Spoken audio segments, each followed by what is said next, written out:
So how many times have you heard the campaign to find 30 minutes a day of exercising in order to better your health? You hear it often, whether it's on a commercial or a speech of someone giving the other day. But yet, according to strengthplanet.com, world-class athletes train 23 hours per week. That's about 19 extra hours that athletes train. Now, that can't necessarily always be too good. So today my major claim is that physical training for athletes is counterproductive for their future health and wellness. Before we get into that, I want to kind of familiarize you with two terms I'll be using, which are overtraining and TBI. Overtraining is to train too hard or too long over a long or short period of time without rest, and TBI is traumatic brain injuries.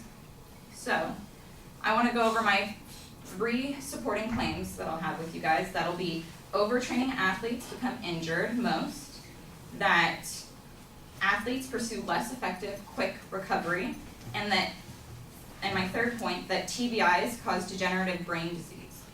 So, diving a little deeper into overtraining athletes becoming injured, people think that athletes are healthier. You know, they're working out, they're eating better for the most part, and you think of an athlete and you think of a healthier person. But the truth of the matter is, professional athletes and collegiate athletes are overtraining. According to aboutsportsmedicine.com, what begins as a small nagging ache or pain can grow into a debilitating injury if it isn't recognized and treated. So I'm sure a few of you, if not all, have been involved in a sport. How many times did your coach say, come on, push through the pain, push through? It's like, if you have a pain in your leg, no, it's okay, you can do it, just finish this workout. That'll turn into something more effective later on in your life if you don't treat it well. So moving to my second claim, the fact is that overtraining causes injuries sometimes. So athletes pursue less effective and quick recovery. Sometimes athletes will just ignore the pain or the injury completely, and later down the road you're going to see the effects of this ignoring of the injury. So sometimes if they do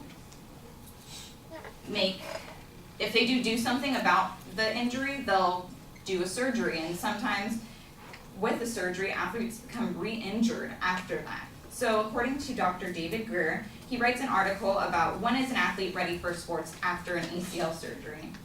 He states that re-injury after ACL surgery also appears to be more common than we formerly believe. A 2013 article estimates that about 1 in every 4 athletes who returns to play suffers a second knee injury. He quotes a study done by Donald Shelbourne, and he developed accelerated ACL rehab used today that showed that 17% of athletes 18 years and younger actually sustained a second ACL tear. So you see, athletes will end up either re-injuring themselves, or if they don't re-injure themselves later on, they'll have a bigger, harder surgery. You've had that football player who blows out his knee and he fixes his ACL and his PCL, but he doesn't fix his meniscus because it's not necessarily necessary to do so. But years down the road, 20, 30 years, he's going to have a full-blown knee replacement. And not only is that going to cost money, but that's going to also cost another recovery period, which is never fun. And the older you are, the harder it is to recover. So next I want to talk about how TBIs, traumatic brain injuries, cause degenerative brain disease. So first I want to say how, according to an article in a database on CQ Press done by Marcia Clement, researchers have found that even a series of mild TBIs, such as concussions, those suffered by many football players, substantially raise the risk of severe dementia and depression. So what exactly is it that it's doing? It's, according to Jay Chen on a PLOS1 database, moderate traumatic brain injury causes acute degeneration. Some samples of degeneration, according to WebMD, are Alzheimer's, dementia, Huntington's disease. These all are going to affect you for a lifetime once they come in. So traumatic brain injuries include small to major concussions. You probably have heard many of your friends, if not yourself, have undergone one concussion, if not more, throughout your periods of going through sports. And people will think nothing of it, but later down the road it's going to actually affect you because of the degenerative disorders that it makes you more susceptible to. According to the ESPN concussions page, concussions are very common. They're so common that NBA, NHL, NFL, and MLB have concussion policies. In order for you to have a concussion policy, they have to be somewhat common, you'd think. So I've kind of gone over everything for my main claim. I've told you about overtraining and how athletes become injured from that.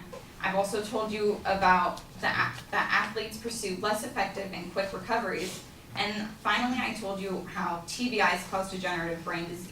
These all support my main claim that physical training for athletes ends up being counterproductive for their future health and wellness. Thank you.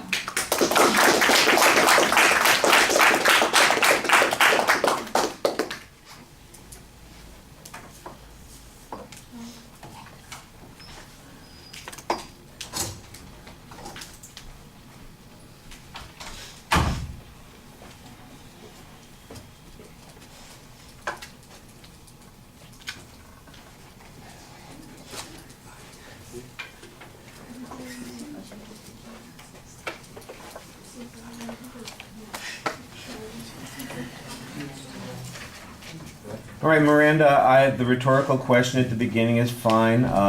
You've got a nice piece of data at the beginning of the speech that you used to kind of get our attention here. You've got a clear statement of your proposition. I like that. You laid out the secondary points. They're all stated as claims. That's good. The definition of what you're talking about is okay.